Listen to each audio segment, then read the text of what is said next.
Welcome to Neurology News Network. I'm Jenna Pasco. Let's get into the news.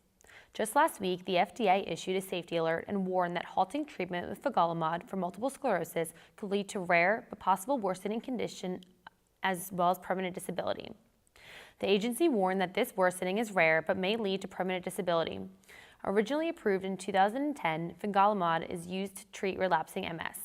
The agency recommended that healthcare professionals inform their patients before starting treatment about the potential risk of a severe increase in disability after stopping.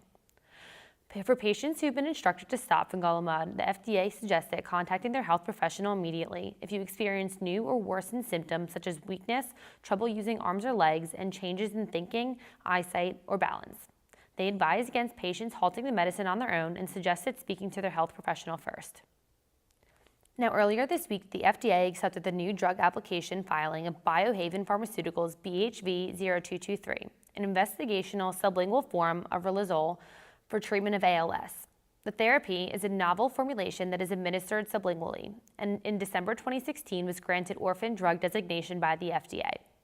The new drug application submission is backed by data from multiple studies and clinical trials that evaluated the bioequivalence of BHV-0223 to Riluzole tablets, as well as the safety and tolerability of BHV-0223. The main data from the clinical program designed to demonstrate the pharmacokinetic equivalence of sublingual BHV-0223 compared to oral Riluzole confirmed that sublingual administration 40 milligrams of BHV-0223 achieves similar blood exposures to orally ingested Riluzole 50 milligrams, but with a 20% lower total daily drug burden. If approved, this therapy would become the only formulation of Riluzole that doesn't require swallowing tablets or liquids, offering an important delivery alternative for the standard of care treatment of ALS.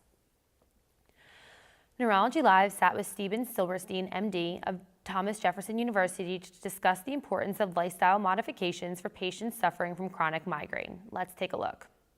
In treating a patient with any headache disorder, including chronic migraine, it starts with the basics: adequate rest, adequate exercise, regular meals. It's really good hygiene. We often suggest to our patients, if they're up to it, to exercise regularly and do yoga. And we use the non-drug treatments such as biofeedback and meditation. This is crucial to all of us, but more crucial to somebody who are disabled by their headaches. Patients always ask me about supplements and herbs. My major problem is what's in it and purity. There was a big article in either the Wall Street Journal or the New York Times about a year ago where people went into all the pharmacies in New York State, analyzed it, and found that half of the products didn't have anything in them what they said on the label.